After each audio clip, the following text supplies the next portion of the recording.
we are trying to move forward. However, the acts of criminality, goonism, and political intolerance witnessed in our churches, political rallies, and the recent one at Kalau by-election continues to rise. This is despite the assurance we keep getting from the government through the CS of Internal Security, Honorable Kipchumba Murkomen, that they will stamp this down.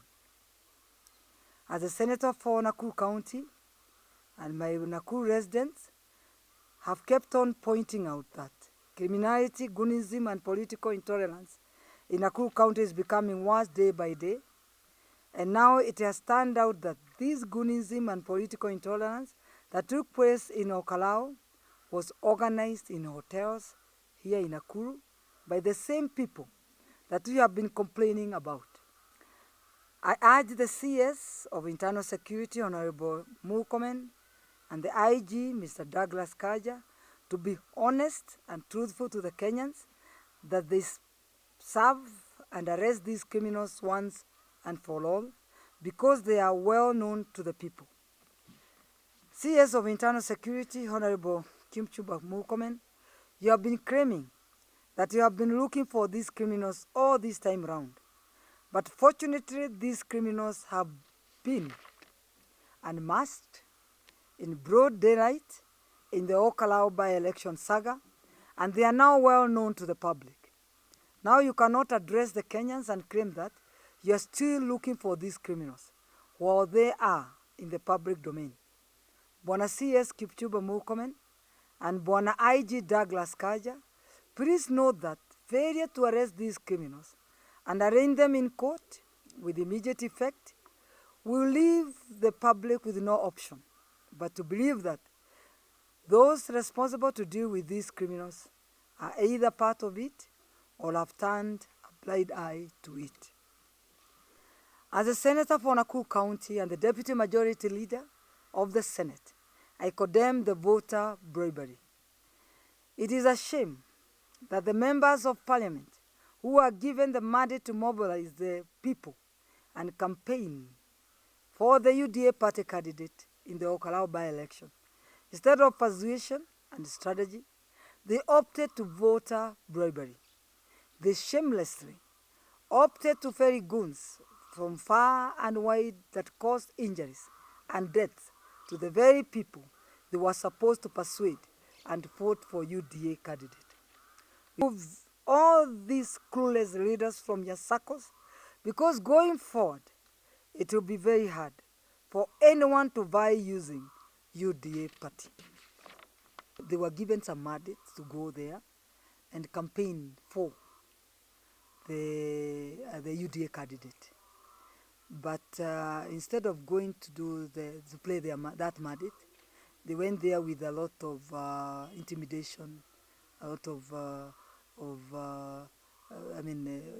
they caused some chaos that we saw some people that even dying, and opted to do voter bribery. But at the end of it, the people of Okalau were not happy about, and at the end of it, they voted against that intimidation, those frustrations, the kiburi, the way they were shown. There's a lot of kiburi from the people that were sent to do the campaign, to campaign for the candidate, and so they failed the party. If His Excellency doesn't remove the people that were sent to the Okalau to do the campaign for the candidate of the UDA, I'm very sure that it will be very hard for anybody now to think of buying using the UDA party.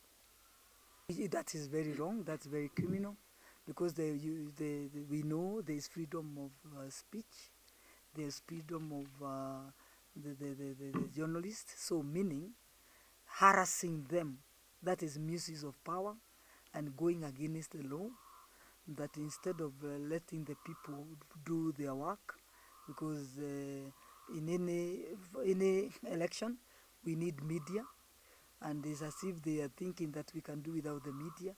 So that is that is criminal. I can say it's criminal, and I think I condemn anybody that can frustrate media on doing playing their role to the Kenyans. It doesn't.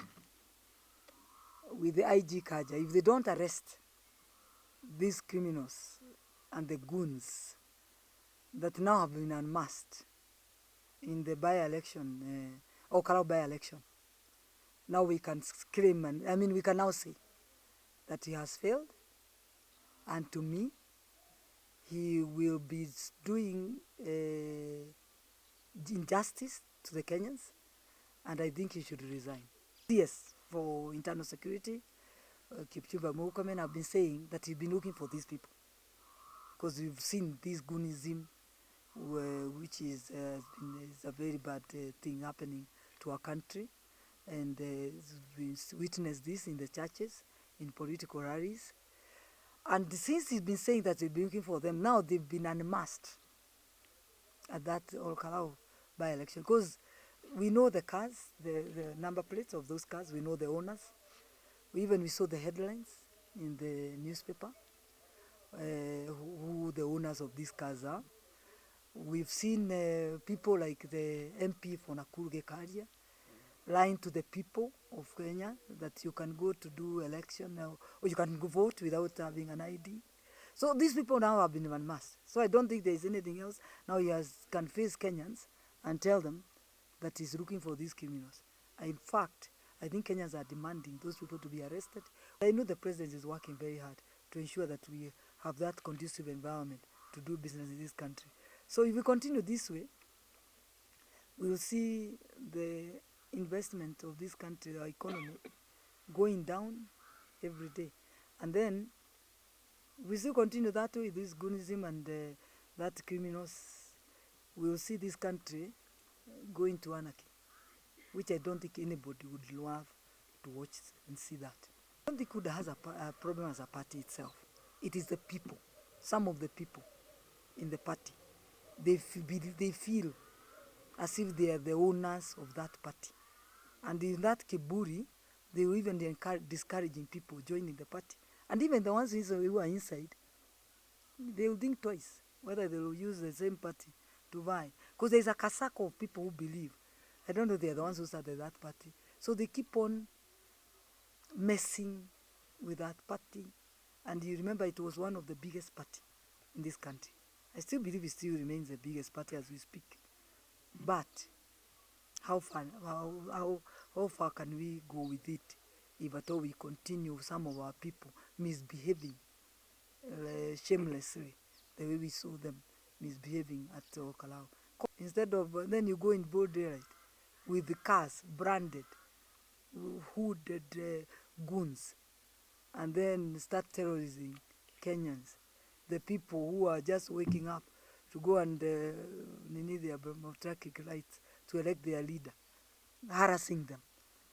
And then you expect you to be elected, your candidate to be elected? No. In fact, people are voting against those harassments. And I believe they were voting against the chaos and the violence and the intimidations that they were shown.